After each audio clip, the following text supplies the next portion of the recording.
सरकार को बातचीत दोबारा से शुरू कर देनी चाहिए। रात को ये भी मैसेज देना चाहिए बातचीत का, चाहिए मांगे जाए या मांगे, कोई निजायज थोड़ा ही है, कोई गलत थोड़ा ही मांग रहे हैं। अभी जो सरकार ने पीछे बातचीत की है वो पारदर्शी नहीं की, वो ट्रकाने वाली की है।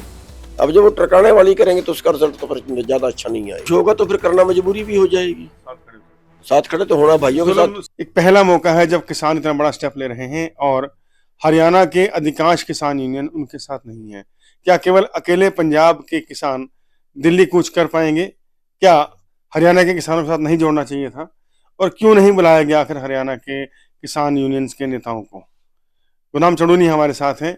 वही गुलाम चड़ूनी जो पिछले किसान आंदोलन में दिल्ली तक जाने के लिए सबसे आगे सेनापति के रूप में चले थे और उनके पीछे हजारों किसानों का काफिला था। गुलाम जी, इस बार कुछ हालात बदले हुए हैं, आपको बुलाया नहीं गया और कहा गया लिख के तो राजनीति में नहीं करेंगे। तो राजनीति के बिना तो कुछ मिलने वाला नहीं है, राजनीति में अगर होंगे तभी कुछ मिलेगा। समझ क्यों नहीं पा रहे हैं पंजाब के नेता ये? देखिए, ये तो अपनी अपनी विचारधारा है। मेरी विचारधारा है कि बिना राजनीति में जब तक किसान ना जाए तब तक टेम्परेरी सुधार हो सकता है, परमानेंट सुधार नहीं हो सकता।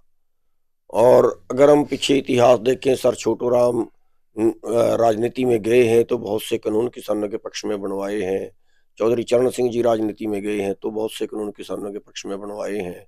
सड़कों पे लड़के हम कुछ कानून को रोक सकते हैं, कुछ सुधार करवा सकते हैं, आरजी टाइम के लिए, कुछ टाइम के लिए करवा सकते हैं, परमानेंट हल नहीं है।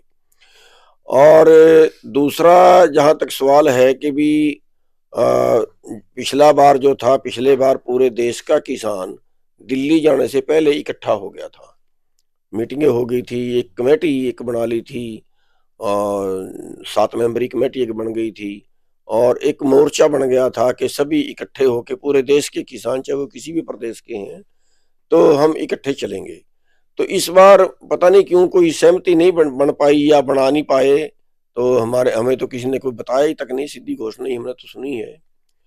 तो इस तरह से जो है मतलब एसकेएम अलग रह गया है और गैर राजनीतिक एक एसकेएम बन गया है। तो वो लोग जा रहे हैं, लेकिन फिर भी उस सब के बावजूद भी जो है हम हमारे से जितना सहयोग बन पड़ेगा उतना सहयोग हम फिर भी आंदोलन का कर रहे हैं। सर, दिल्ली दूर नहीं लगती है बिना हरियाणा की सपोर्ट के, बिना बिना हरियाणा के सहयोग के? क्या दिल्ली दूर नहीं लगती है आपको? देखिए, ये तो पता नहीं है, तो वक्त की बात होती है। कोई ये नहीं है कि हरियाणा की सपोर्ट के बिना या हम ही कोई ऐसे कोई पावर रखते हैं, ऐसे कोई खुदा है कि हमारे से बिना कुछ पत्ता हिलेगा ही नहीं, ऐसा तो नहीं होता। पंजाब के लोग तो बहादुर हैं, लोग तो लड़ाके हैं पंजाब के, इसमें तो कोई शक नहीं है। तो अब क्या होगा वो तो बाद की बात है, लेकिन हम उसमें ये कहना चाहेंगे कि एक तो सभी होते तो ज्यादा अच्छा था, किसी को कुछ कहने का मौका ना मिलता। और अब तो फिर उसमें कई तरह की सरकार भी बातें करती है ना, मौका मिल रहा है सरकार को भी, एकता ही नहीं है। सरकार ये कहती है कि भाई देखो पंजाब में ही क्यों है, बाहर क्यों नहीं है। ऐसी बातें सरकार को करने का मौका मिल जाता है, दूसरे प्रदेशों में क्यों नहीं है। तब जो है वो सारे साथ में थे। तो दूसरा ये है कि हम फिर भी जितना हमारे से बन पड़ रहा है उतना सहयोग कर रहे हैं। पहले हमने एक दिन 3 घंटे का टोल बंद भी रखा है, एक दिन ट्रैक्टर यात्रा भी पूरे हरियाणा में सभी शहरों में की है, और भी आगे जैसे सहयोग की जरूरत पड़ेगी हम करेंगे। किसान सुबह 10 बजे कूच करने वाले हैं शंभू बॉर्डर से, पुलिस बल तैनात है, हाई कोर्ट ने कोई ऑर्डर्स दिए हैं कि ट्रैक्टर ट्रॉली नहीं जा सकती, तो टकराव लगभग तय लगता है। तो सिर्फ जिद के ऊपर भी अन्य संगठनों नहीं जोड़ना, राजनीतिक संगठनों नहीं जोड़ना, तो क्या इतना बड़ा जो कल हजूम होने वाला है, कुछ होने वाला है, क्या सरकार करे, क्या किसान करे ताकि टल जाए, ऐसी बड़ी बात ना हो? देखिए, सरकार को मेरे ख्याल से जैसे हालात पैदा हो गए हैं, सरकार को बातचीत दोबारा से शुरू कर देनी चाहिए। रात को ये भी मैसेज देना चाहिए बातचीत का, और बातचीत करनी चाहिए और मांगों को मानना चाहिए। मांगे जाए या मांगे, कोई निजायज थोड़ा ही है, कोई गलत थोड़ा ही मांग रहे हैं। ये तो बीजने से पहले रेट तय करते हैं। बीजने से पहले का मतलब ये होता है कि हाँ, हम आपको ये रेट देंगे, आप फसल बिजाई करिए, गारंटी है। हमने अभी उदाहरण आपके सामने है कि सरसों जब बिजाई की थी उसके पहले उसका रेट तय किया सरकार ने, जो घोषित किया। अब हमने वो पैदा कर लिया, वो एमएसपी से 2000 रुपए नीचे बिक्री है। अब हम कहाँ जाएं? बाहर से खाने वाला तेल मंगा लिया, ना मंगाते तो यही सरसों हमारी पिछले साल 6500 से 7000 के बीच बिकी है। तो अभी जो सरकार ने पीछे बातचीत की है वो पारदर्शी नहीं की, वो ट्रकाने वाली की है। अब जब वो ट्रकाने वाली करेंगे तो उसका रिजल्ट तो फिर ज्यादा अच्छा नहीं आएगा। धरातल पर कोई खास दिखता नहीं, बैठक केवल एक तरफ मीटिंगें जो था दिखाने के लिए मीटिंगें हो रही हैं, कुछ उसमें ठोस नहीं था मतलब। वही चीज है, कोई ठोस है नहीं जो माना जाए। उन्होंने 5 फसलों की बात की कि 5 फसलें आपकी 5 साल के लिए हम एग्रीमेंट करवा लेते हैं, जो हमारी खरीद एजेंसियां हैं। लेकिन उसके उसके उसके अलावा भी तो फसलें हैं।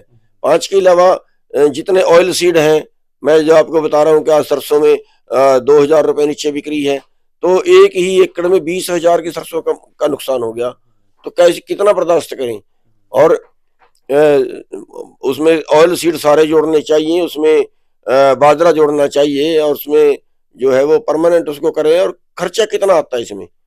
वो कहते हैं कि देश का बैलेंस बिगड़ जाएगा।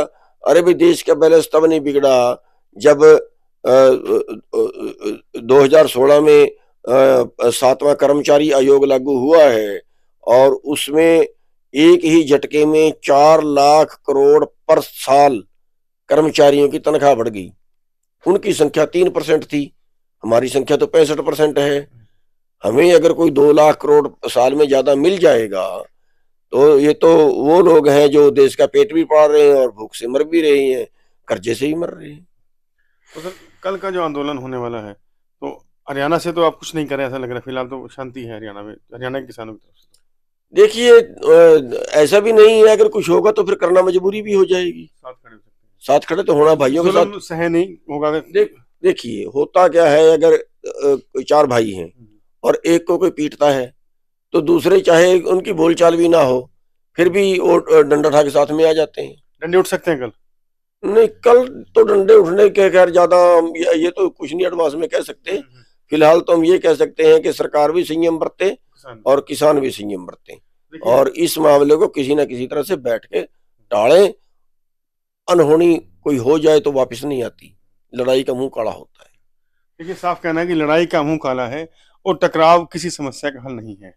साथ ही गुरनाम सड़ून ये भी कहते हैं कि अगर 4 भाइयों में से एक भाई पिटता दिखे तो बाकी भाई भी लाठी उठा लेते हैं।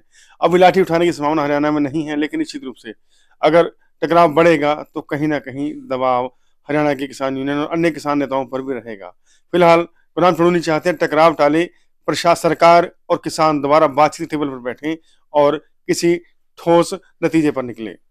हरियाणा तक के लिए कुरुक्षेत्र चंद्र प्रकाश।